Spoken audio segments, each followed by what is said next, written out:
Bapak, Ibu, saudara-saudari yang dikasihi Tuhan. Pada minggu yang ke-32, penginjil Lukas melalui Injil hari ini mengajak kita untuk merenungkan iman kita dengan pertanyaan, masih adakah kehidupan setelah kematian? Dalam Injil bab 20 ayat 27 sampai 38 mau mengungkapkan bagaimana iman kita tentang kematian setelah kehidupan di dunia ini. Pertanyaan ini terungkap dari orang-orang Saduki yang merasa ingin tahu bagaimana hidup sesudah kematian. Akan menjadi apa setelah kematian kita di dunia ini. Ibu, bapak, saudara-saudari yang dikasihi Tuhan, saya akan mengawali renungan ini dengan sebuah pengalaman hidup dari diri saya sendiri. Ketika saya masih kecil dan sekolah dengan teman-teman sekampung yang tidak beragama Katolik,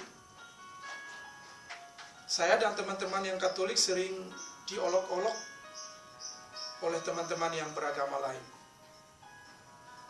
Mereka mengatakan bahwa orang-orang Katolik besok kalau mati akan bangkit dan menjadi harimau, kata mereka. Olokan semacam itu terjadi di banyak tempat. Saya dan teman-teman tidak pernah menanggapi olokan semacam itu. Anggap saja angin berlalu. Setelah saya besar, saya bertanya dalam hati, dari mana mereka tahu kalau setelah mati akan ada kebangkitan? Dari mana mereka tahu kalau orang-orang Katolik akan bangkit menjadi harimau? Apakah mereka diajarkan juga soal kebangkitan setelah kematian? Kalau saya dan orang-orang Katolik itu jadi harimau, lalu harimau-harimau yang ada di dunia ini besok menjadi apa? Kalau kecil saya tidak pernah berpikir soal ini. Seandainya dulu saya tanyakan kepada mereka, pasti mereka tidak akan paham tentang itu. Ibu, bapak, saudara-saudari yang dikasihi Tuhan,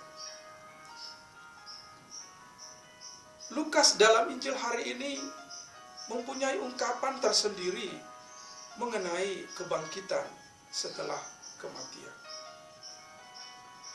Menurut Lukas, hidup sesudah kematian bukanlah seperti yang dipercayai oleh banyak bangsa seperti orang Yahudi, yaitu hidup baka yang alamiah yang sering juga kita pikirkan. Lukas menjelaskan bahwa kehidupan yang lain bukanlah sesuatu yang alamiah. Kehidupan itu merupakan karunia Allah bagi mereka yang dianggap layak memasukinya. Lebih jauh, Injil menyatakan bahwa kebangkitan bukan berarti dipulihkan hidup sebagaimana yang kita kenal, melainkan karya Roh Kudus yang mengubah dan menguduskan mereka yang dibangkitkannya. Mereka yang dibangkitkan itu dibebaskan dari dosa. Mereka dilahirkan kembali oleh Allah dan akhirnya disebut sebagai putra-putri Allah. Ibu, bapak, dan saudara-saudari yang dikasihi Tuhan, apa yang penting untuk kita renungkan berdasarkan Injil hari ini? Yaitu bahwa kehidupan kita tidak hanya berhenti di dunia ini saja. Masih ada kehidupan sesudah kematian. Bagaimana bentuk kehidupan itu? kiranya tidak ada seorang pun yang pernah tinggal di sana dan kemudian kembali di dunia, di bumi ini. Yang menjadi penting adalah bahwa hidup kita di dunia ini sekarang ini hendaknya kita arahkan untuk menuju kepada kehidupan kekal tersebut. Sebagaimana teman-teman yang tidak seiman sering mengungkapkan bahwa selama di dunia kita menabung untuk akhirat. Maka selama kita masih di dunia ini, hendaknya kita mengarahkan hidup kita menuju keabadian itu. Dengan mengisi hidup kita secara layak, seturut tuntunan firman Tuhan. Mendengarkan dan tekun melaksanakan sabda Allah, kiranya itu merupakan upaya kita untuk mengarahkan hidup kita kepada kehidupan yang akan datang. Saudara-saudara yang dikasihi Tuhan, kadangkala kita seperti orang-orang Saduki. Kita hidup seolah-olah tidak ada kehidupan kekal. Kita bekerja dan menghabiskan energi untuk menumpuk kekayaan supaya hidup kita lebih enak dan hidup kita lebih nikmat.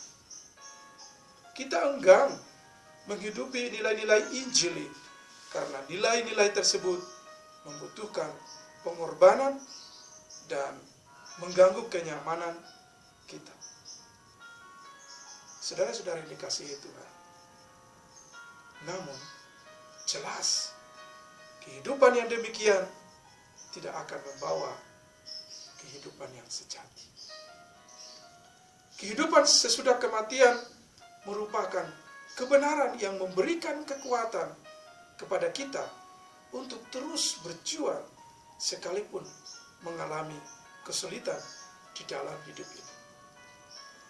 Kehidupan di dunia ini hanya berlangsung sesaat, sedangkan kehidupan di dalam dunia yang akan datang itu akan berlangsung selama-lamanya.